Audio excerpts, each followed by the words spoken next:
Everyone, welcome once again. और आज हम जो करने वाले हैं वो आपका हिंदी का जो गद्यांश और पद्यांश आता है आपका 15 मार्क्स का, उसको हम यहाँ पे करेंगे और देखेंगे कि किस तरीके से आप 15/15 यहाँ पे ला सकते हो, क्योंकि इसके जो नंबर्स होते हैं वो बहुत ही इजी नंबर होते हैं और अगर आपने जरा सी भी प्रैक्टिस अच्छे से कर ली तो आप इनको आराम से ले आओगे। तो देखेंगे हम कि किस तरीके से आपको करना है। देखो, आपको पैसेज को करने की दो ट्रिक्स होती हैं, मैं यहाँ पे दोनों की बात करूँगी आपसे। एक, आप क्या कर सकते हो, आप पहले से जाके क्वेश्चंस को देख सकते हो, ठीक है। उसके बाद आप देख सकते हो, उसके बाद आप पैरा को पढ़ सकते हो अपने, और उसके बाद आप फिर से क्वेश्चंस पर जाकर क्या करोगे, वहाँ पर क्वेश्चन आंसर करने का काम करोगे। और उसके बाद अगर आपको नहीं आता है तो फिर से आप पैरा को देख सकते हो, ठीक है। बट आपकी हिंदी अगर जरा सी भी शार्प है और जरा सा आपका मतलब माइंड जो है चीज़ों को ऑब्जर्व कर लेता है अच्छे से, तो जिस तरीके से मैं करती हूँ वो मैं आपको बताऊंगी और मैं उसी तरीके से करवाऊंगी।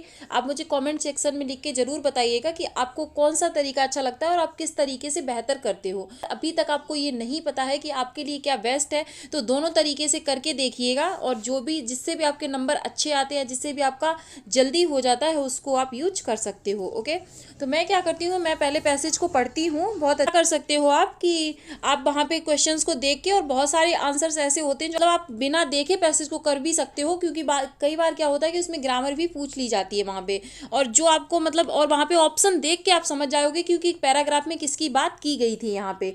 और बाद में की क्या है कि जैसे जैसे आप मतलब देखोगे क्वेश्चंस को, और आपको अगर कोई एक आध क्वेश्चन नहीं भी आता है तो वापस आप पैसेज को वहाँ पे आके देख सकते हो। ओके, तो हम पढ़ना स्टार्ट करेंगे। यहाँ पर आधुनिक शिक्षा का नतीजा हमने देख लिया, हमने उस शिक्षा का नतीजा भी देख लिया जिसमें विकसित विज्ञान का सबसे महत्वपूर्ण स्थान है। यानी कि इसमें जो बात करी गई है वो किससे करी गई है, विकसित विज्ञान को लेके इसमें बात की गई है, जिसके कारण व्यक्ति को कभी भी या कितना भी मिलने के बावजूद तृप्ति नहीं होती है। यानी कि जो आपका जो विकसित विज्ञान है, यानी कि जो आपके विकसित ये अर्थव्यवस्थाएं हैं, इसमें जो एक होड़ लगी हुई है, तो उसमें कितना भी व्यक्ति को पैसा मिल जाए, रुपया मिल जाए, धन दौलत मिल जाए, यानी कि उसको एक तृप्ति नहीं होती है। इसका कारण यही है कि शिक्षा के स्वाभाविक और आवश्यक अंगों को छोड़कर हमने ऐसे विषयों पर अधिक ध्यान दिया जो मनुष्य को एक तरफा विकास करते हैं। यानी कि शिक्षा का स्वाभाविक और आवश्यक अंग कौन सा है, उसमें ये भी बताया जाएगा, हमें आगे देखेंगे हम उसको। तो हमने किस पर ज़्यादा ध्यान दिया, जो मनुष्य का क्या करते हैं, एक तरफा विकास करते हैं। ये इस टाइप से आप मतलब कुछ चीज़ों को अपने दिमाग में प्रॉपर रखते चलेंगे, जिनके कारण व्यक्तित्व का बड़े से बड़ा भाग क्या रह जाता है, अतृप्त रह जाता है। अब क्यों रह जाता है, बाल्यावस्था में भी कला शिक्षा को अभी तक उचित स्थान, यानी कि इन्होंने कहा है विज्ञान को हमने बहुत ज़्यादा इंपॉर्टेंस दे दी है और जो कला शिक्षा है आपकी, उसको हमने अभी तक उचित स्थान नहीं दिया है। जहाँ मिलता भी है वहाँ बच्चा 11-12 वर्ष का होते ही उसके शिक्षा क्रम में से कला प्रवृत्तियों को निकाल दिया जाता है। आपको पता होगा 10th के बाद हम लोगों को, 8th के बाद ही हम लोगों को आर्ट लेनी है या साइंस लेनी है, तो इस तरीके से बहुत ज़्यादा बच्चे क्या करते हैं, साइंस को चूज़ करते हैं। इस तरीके से क्या होता है, एक बहुत बड़ा वर्ग जो कला की शिक्षा है उससे क्या होता है, वंचित रह जाता है। और वो हमने किस पर बहुत ज़्यादा ध्यान दे दिया है, विज्ञान और जो उसके तार्किक विषय हैं उन पर। ओके, बच्चा 11-12 वर्ष का होते ही उसके शिक्षा क्रम में से कला प्रवृत्तियों को निकाल दिया जाता है। और ऐसा ही हर्बर्ट रीड ने कहा है, यानी कि हर्बर्ट रीड एक क्या है, मनोवैज्ञानिक है। उन्होंने क्या बोला है, हमारा अनुभव हमें बताता है कि हर व्यक्ति 11 साल की उम्र के बाद किशोर अवस्था और उसके बाद भी सारे जीवन काल तक किसी न किसी कला प्रवृत्ति को अपने भाव प्रकटन का जरिया बनाए रख सकता है। यानी कि हर व्यक्ति को क्या चाहिए कि वो एक कोई ना कोई ऐसा कौशल, एक स्किल उसके पास होना चाहिए जिससे कि वो अपने भाव को, जो उसके इमोशंस हैं, उनको प्रकट कर सके अपनी उस कला के जरिए। चाहे फिर वो संगीत हो सकता है, वो आपका डांसिंग हो सकता है, वो आपकी पेंटिंग हो सकती है। तो उस सारी चीज़ों की इन्होंने बात की है। आज के सभी विषय जिन पर हम अपनी एकमात्र श्रद्धा रखते हैं, गणित, भूगोल, इतिहास और रसायन शास्त्र, यानी कि हमने जो एक भौतिकतावादी जो विषय थे उन पे हमने ज़्यादा जोर दे दिया है। यहाँ तक कि साहित्य भी जिस तरह से पढ़ाए जाते हैं सबकी बुनियाद तार्किक है, यानी कि तर्क को हमने ज़्यादा ध्यान दिया यहाँ पर और हमने भाव को पीछे छोड़ दिया है। यहाँ पे जो मेन बात करी वो किसकी करी गई है, तर्क और भाव की। ओके, जोर देने के कारण कला प्रवृत्तियाँ जो भावना प्रधान होती हैं पाठ्यक्रम से करीब करीब निकल जाती हैं। ये प्रवृत्तियाँ केवल पाठ्यक्रम से ही नहीं निकल जाती बल्कि इन तार्किक विषयों को महत्व देने के कारण व्यक्ति के दिमाग से भी बिल्कुल निकल जाती हैं। ओके, किशोर अवस्था को इस तरह गलत रास्ते पर ले जाने का नतीजा भयानक हो रहा है। सभ्यता रोज व रोज बेढब होती जा रही है, व्यक्ति का गलत विकास हो रहा है, उसका मानस अस्वस्थ है, परिवार दुखी है, समाज में फूट पड़ी हुई यानी कि समाज बिखर रहा है और दुनिया पर ध्वंस करने का ज्वर चढ़ा है। इन भयानक अवस्थाओं को हमारा ज्ञान विज्ञान क्या कर रहा है, सहारा दे रहा है। आज की तालीम भी इसी दौड़ में साथ दे रही है। तो मैंने आपको क्योंकि ये एक एक वर्ड टू वर्ड समझाया है, जब आप इसको पढ़ोगे तो आप इसको और भी जल्दी पढ़ सकते हो, क्योंकि आप अपनी स्पीड, इसीलिए मैं कहती हूँ कि पेपर को इतना प्रैक्टिस कर लो, इतना प्रैक्टिस कर लो कि आपकी पढ़ने की जो स्पीड है वो बहुत ही अच्छी हो जाए। ओके, अब हमने पढ़ लिया, हमें जो मोटी मोटी इसमें चीज़ें थी वो हमें समझ आ गई हैं कि कला का हमने निगलेक्ट किया है, मतलब, और जो वैसे तार्किक विषय हैं उन पर हमने बहुत ध्यान दिया है। तो इसी से अब हम क्या करेंगे, अपने क्वेश्चंस को देखेंगे। ओके, देखेंगे हम अपना फर्स्ट क्वेश्चन, अनुच्छेद के आधार पर हमें किस पर सर्वाधिक ध्यान देने की ज़रूरत है। अब हमने इसमें पूरा पढ़ा कि हमें कला पर ध्यान देने की ज़रूरत है, ठीक है, विज्ञान पर ज़्यादा ध्यान हमने दिया है। तो सीधा सीधा आपका ऑप्शन यहाँ पे मिल गया, आपको पैराग्राफ देखने की भी ज़रूरत यहाँ पे नहीं पड़ेगी। उसके बाद इन्होंने किस पर बात करी, निश्चित के अनुसार गणित, भूगोल, इतिहास कैसे विषय थे, तो ये तार्किक यानी कि तर्क प्रधान विषय थे, हमने यहाँ पे पढ़ा भी था। ये देखो, जैसे गणित, भूगोल, इतिहास, यहाँ तक कि साहित्य भी जिस तरह पढ़ाए जाते हैं, उनकी बुनियाद कैसी है, तार्क में देखा था कि उनकी प्रकृति कैसी है, तार्किक है। ओके, तो इस तरीके से भी आप कर सकते हो। और आपके कितने मार्क्स आते हैं 15 में से, आप मुझे कमेंट करके जरूर बताइएगा। देखेंगे हम यहाँ पे ज्ञान विज्ञान को बहुत अधिक महत्व देने के कारण, यानी कि ज्ञान और जो विज्ञान है उसको हमने क्या किया था, बहुत अधिक महत्व दिया था। उसकी वजह से क्या हुआ है, यहाँ पे व्यक्ति समाज उन्नति कर रहा है, तो भाई समाज उन्नति नहीं कर रहा था, समाज बिखर रहा था, यानी कि समाज में विभाजन हो रहा था, यानी कि समाज कैसा हो रहा था, बिखराव हो रहा था, विभाजन हो रहा था, हमने पढ़ा था। अगर आपको देखो नहीं याद है तो देखेंगे, यहाँ पे देखना है। उसके बाद क्या है, परिवार दुखी है और समाज में फूट पड़ी है, यानी कि उसका मानस अस्वस्थ है, परिवार दुखी है और समाज में क्या पड़ी है, फूट पड़ी, यानी कि उसका डिवाइडेशन हो रहा है, वो विभाजित हो रहा है। ओके, तो इस तरीके से हमारा इसका जो ऑप्शन सही हो जाएगा वो आपका कौन सा हो जाएगा, सेकेंड ऑप्शन यहाँ पे सही हो जाएगा। इसके बाद हम देखते हैं अपना नेक्स्ट क्वेश्चन, किशोरावस्था तार्किकता की प्रधानता और भाव के अभाव में। अब जैसे हमने पैसेज को पढ़ा था तो हमें इतना ध्यान है कि वहाँ पर क्या कहा था, उन्होंने ये कहा था कि मतलब कला की मतलब तार्किकता की प्रधानता और भाव, यानी कि कला के अभाव में हमारा जो रास्ता है, किशोरावस्था है हमारी, जो वो किसकी तरफ जा रही थी, पतन की तरफ जा रही थी। ज्ञान नहीं प्राप्त हो रहा, प्रगति भी नहीं कर रही और कर्म भी नहीं। तो यहाँ पे आपका सीधा सीधा ऑप्शन यहाँ पे कौन सा हो जाएगा, पतन हो जाएगा। तो इस तरीके से आप अगर जरा सा आपने ढंग से पैरा को पढ़ा हुआ है तो आप अपने ऑप्शंस बिना पैराग्राफ बाद में देखे भी उसको फटाफट यहाँ पे कर सकते हो। ओके, आप साथ में प्रैक्टिस करते रहिएगा, आपको पक्का यहाँ से हेल्प मिलने वाली है और आप ये चीज़ सीख पाओगे कि किस तरीके से आपको बहुत ही जल्दी अपने पैसेज को वहाँ पे फिनिश करना है। इनमें से कौन सा शब्द समूह से भिन्न है।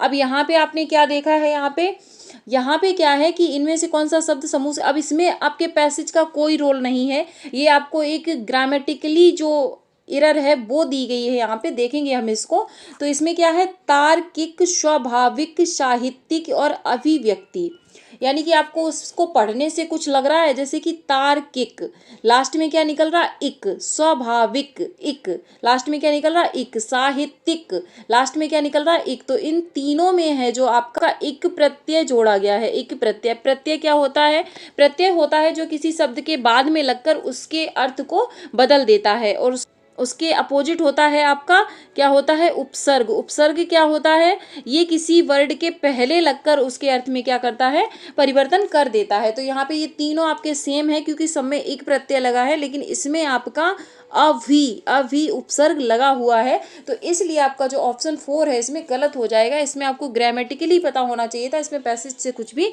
नहीं आया है। ओके, देखेंगे हम अपना नेक्स्ट क्वेश्चन, आज की तालीम भी इसी दौड़ में साथ दे रही है। वाक्य में निपात क्या है? अब हम समझेंगे निपात। निपात भी आपका ग्रामर से रिलेटेड है। निपात होता है जब हम किसी शब्द को और भी जोर दे के कहने के लिए वहाँ पे कोई वर्ड यूज़ करते हैं तो उसको हम क्या कहते हैं? निपात कहते हैं। तो यहाँ पे देखना निपात क्या होगा? आज की तालीम भी, यानी कि तालीम को और भी ज़्यादा इन्होंने प्रेशराइज किया है, उन्होंने और भी ज़्यादा उसको मतलब जोर दिया है शब्द पे, तो आपका भी इसमें क्या हो जाएगा? निपात हो जाएगा। जैसे मैं बोलूँ आपसे को अपना सीटेट का पेपर निकालना ही पड़ेगा, ही, तो मैंने क्या किया है? उस पर बहुत ज़्यादा जोर दिया है। तो इस तरीके से जो होते हैं उनको हम क्या कहते हैं? निपात कहते हैं। ओके, देखेंगे हम अपने नेक्स्ट क्वेश्चन को। विकसित शब्द में प्रत्यय है। अब देखना, आपने 3 क्वेश्चन आपको ऐसे मिल गए जो सीधा का सीधा ग्रामर से रिलेटेड है। इसके लिए आपको पैसेज देखने की कोई भी ज़रूरत नहीं है यहाँ पे, तो आप इस ट्रिक से भी कर सकते हो और मुझे बताना ज़रूर कि आपको ये ट्रिक कैसी लगी। उसके बाद है विकसित। तो विकसित यानी कि विकसित में क्या है? आपका प्रत्यय पूछा। अभी मैंने आपको डिस्कस किया है प्रत्यय किसे कहते हैं? जो किसी शब्द के यानी कि बाद में लगकर क्या करते हैं? उसका विकास प्लस इत, तो ये आप क्या हो जाता है? विकसित। तो आपका ऑप्शन इसमें सेकेंड यहाँ पे सही हो जाएगा। ओके, चलेंगे नेक्स्ट क्वेश्चन पर। अनुच्छेद के आधार पर कहा जा सकता है कि आधुनिक शिक्षा का नतीजा, यानी कि जो आधुनिक शिक्षा चल रही है उन्होंने सीधा सीधा कहा था उसमें कि दुखद है। कैसा है? दुखद है जो आपकी आधुनिक शिक्षा का नतीजा है, सुखद नहीं है, क्योंकि वहाँ पे हम कला को प्रधानता नहीं दे रहे हैं, हम तर्क को प्रधानता दे रहे हैं। तो इस तरीके की आपकी जो पैसेज में बातें थी वो की गई थी। देखेंगे अपने नेक्स्ट क्वेश्चन को। आधुनिक शिक्षा में किस विषय को सबसे अधिक महत्व दिया जाता? तो कला को तो दिया ही नहीं जाता। कला को दिया जाता तो कहते ही क्यों? भाषा को भी नहीं, ये विज्ञान को। ये पूरा पैसेज यही बता रहा था कि विज्ञान को सबसे ज़्यादा यहाँ पे महत्व जो है वो दिया जा रहा है। ओके, तो देखा आपने, आपका पूरे पैसेज के सारे कम से कम 4 से 5 क्वेश्चन तो आपके ग्रामर से ही थे। और ग्रामर इतनी टफ नहीं आती है, बहुत ही इजी। उपसर्ग क्या है, प्रत्यय क्या है ना, निपात क्या है, या फिर संज्ञा सर्वनाम विशेषण इस तरीके से दे देंगे तो ये आपको क्लियर होना चाहिए। आपका जो नॉर्मल उसका जो टॉपिक वगैरह आपके होते हैं। अब हम देखेंगे किसको? पद खंड को, यानी कि काव्यांश को देखेंगे, यानी कि कविता को देखेंगे कि इसमें से किस तरीके से आपके क्वेश्चंस पूछे जाते हैं। इसमें आपको पढ़ने के लिए कविता को आपकी हिंदी जो है थोड़ी सी स्मार्ट, मतलब स्मार्ट क्या मैं कहूँगी, हिंदी में आपकी थोड़ी सी अच्छी पकड़ होनी चाहिए, क्योंकि कविता में वर्ड टू वर्ड नहीं होता है। कविता में आपका क्या होता है? ये पोयम लिखी होती है, इसके अर्थ को समझ के हमें वहाँ पे आंसर वहाँ पे करना होता है। तो देखो आप किस तरीके से पढ़ सकते हो। दिव्य साकार दिव्य गौरव विराट पौरुष के पूंजी पूत ज्वाल, मेरी जननी के हिम किरीट मेरे भारत के दिव्य भाल। यानी कि साकार जिसका आकार होता है, दिव्य, गौरव विराट यानी कि बहुत ही विशाल, पौरुष के पूंजी भूत ज्वाल यानी का पौरुष होता है, एक शक्ति होती है, पूंजी भूत ज्वाल यानी कि उन सबका क्या हो? आप पूंजी हो। ज्वाल मीन्स होता है अग्नि। मेरी जननी के हिम किरीट यानी कि मेरी जो भारत माता है, यहाँ पे बात जो की गई है साकार दिव्य गौरव विराट, ये क्या है? ये बात करी गई है आपकी हिमालय की। किसकी? हिमालय की बात इन्होंने यहाँ पे की गई है। तो आपको पोएम को समझना पड़ेगा कि ये बात किसकी कर रहे हैं। मेरे नगपति मेरे विशाल, युग युग अजय निर्वध मुक्त, युग युग गर्भोन्नत नित महान, निशीम व्योम में तान रहे, युग से किस महिमा का बिता, कैसी अखंड है चिर समाधि। अब समाधि में कौन है? हिमालय पर्वत आपका क्या है? समाधि में है।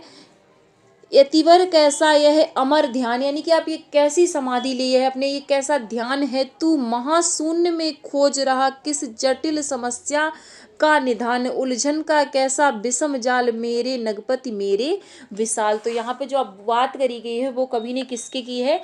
वो इन्होंने बात करी है यहाँ पे किसकी? आपके हिमालय पर्वत की। क्या कहा है कि मतलब साकार दिव्य खड़े हुए हो आप, इतनी सर्दी गर्मी में हमेशा एकदम इसी तरीके से टिके रहते हो, युग युग अजय यानी कि युग बीतते जाते हैं पर आप ऐसे के ऐसे ही हो। तो इस तरीके से वहाँ पे बात की गई है। अब हम देखेंगे अपने क्वेश्चंस को। तो हिम किरीट का आशय क्या होता है? यहाँ पे इन्होंने क्या पूछा है कि हिम किरीट का आपका आशय क्या होता है? हिम मीन्स सभी को पता होता है क्या होती है? आपकी बर्फ होती है। अब अगर आपको आगे का नहीं भी पता तो देखो आप कैसे क्वेश्चन तक पहुँचोगे। हिम का मतलब ठंडा नहीं होता है, बर्फ का मुकुट, बर्फ होती है तो बर्फ का मुकुट। आपको किरीट नहीं भी पता था तो आप इस तरीके से ऑप्शन को लगा सकते हो। चांदी का मुकुट नहीं है, स्वर्णिम मुकुट नहीं है, यानी कि बर्फ का मुकुट। और हिमालय पे क्या जमी रहती है, वहाँ पर आपकी जमी रहती है बर्फ। ओके, हम अपने नेक्स्ट क्वेश्चन को, नेक्स्ट है आपका यहाँ पे नगपति का विग्रह समास होगा, यानी कि जो आपका नगपति जो बर्ड है इसका समास और विग्रह क्या होगा। तो यहाँ पे जो आपका ऑप्शन है वो सेकंड सही हो जाएगा। नगों का यानी कि पर्वतों का पति है जो, अर्थात कर्मधार है। अब देखेंगे अपना नेक्स्ट क्वेश्चन, किस पंक्ति में कहा गया है कि हिमालय शक्ति की ज्वालाओं का ढेर है। तो हम यहाँ पे देखेंगे हमने कौन सी पढ़ी थी, युग युग अजय, ये इसका मतलब नहीं निकल रहा है। मेरे भारत के दिव्य भाल, ये भी नहीं, यानी कि बात किसकी, ज्वालाओं की। तो ज्वाला किसमें था, पौरुष के पूंजी भूत ज्वाल, यानी कि ज्वाला की बात किसमें करी गई, थर्ड में। तो ये पंक्ति आपकी इसमें सही हो जाएगी। ओके, देखेंगे अपना नेक्स्ट क्वेश्चन। आपको देखा इसमें ज्वाल लिखा हुआ, तो आप वर्ड्स को कनेक्ट करना सीखो। ऐसे ज्वाला पूछा गया तो हमें यहाँ पे ज्वाल मिल गया, तो ये ऑप्शन हमारा इसमें सही हो गया। उसके बाद है, जिसे जीता ना जा सके उसके लिए कविता में कौन सा शब्द प्रयुक्त हुआ है। ये आपका वन वर्ड जो होता है वो है यहाँ पे। तो अजेय कहते हैं जिसको जीता ना जा सके, अखंड कहते हैं जिसके टुकड़े ना किए जा सके, यानी कि जिसके खंड ना किए जा सके, अमर कहते हैं जो कि मरेगा नहीं, जो कि अमर है ना। देखेंगे हम अपना नेक्स्ट क्वेश्चन। नेक्स्ट है आपका यहाँ पे, निसीम शब्द में कौन सी संधि है, यानी कि जो आपका निसीम शब्द दिया गया है इसमें कौन सी संधि है। तो जब इस तरीके से आपका वर्ड लिखा होता है तो इसका जो संधि विच्छेद होगा वो होगा नि धन असीम। ओके, नि धन असीम। तो यहाँ पे आपका जो विसर्ग आया है तो आपकी ये कौन सी संधि हो जाएगी, विसर्ग संधि। संधि और समास का वीडियो चैनल पे ऑलरेडी पड़ा हुआ है, बहुत ट्रिक से और बहुत शॉर्ट तरीके से समझाया है। अगर आपके टॉपिक क्लियर नहीं है तो आप वहाँ पे जाके उसको देख सकते हो। ओके, हिमालय को यतिवर कहकर संबोधित किया गया है, यानी कि हिमालय को क्या कहकर संबोधित किया गया है, यतिवर। ओके, तो इसको क्योंकि वह भारत का प्रहरी है, पर्वतों का स्वामी है, समाधि में लीन है, समस्या का हल ढूंढ रहा है। तो इसका जो ऑप्शन आपका हो जाएगा वो कौन सा, क्योंकि वो समाधि में लीन है, इसीलिए उसको क्या कहा गया यहाँ पर, यतिवर कहा गया है। ओके, तो इस तरीके से आप क्या कर सकते हो, अपने पैसेज को यहाँ पे कर सकते हो। और आई होप आपको हेल्प हुई होगी इससे। और आपकी जो भी डाउट है, जो भी क्वेरी है, आप मुझे कमेंट सेक्शन में पूछ सकते हो। और उसके बाद आपके कितने मार्क्स आए 15 में से ज़रूर बताइएगा मुझे लिख के नीचे कमेंट सेक्शन में। और इसी तरीके से आप अपनी प्रैक्टिस को जारी रखिएगा, करते रहिएगा। और मिलती हूँ फिर एक नेक्स्ट वीडियो में कुछ मोस्ट इंपॉर्टेंट क्वेश्चंस के साथ। तब तक के लिए आप सभी अपना ध्यान रखिएगा और अपनी पढ़ाई को कंटिन्यू रखिएगा। Okay, all the best, thanks for watching, जय हिंद।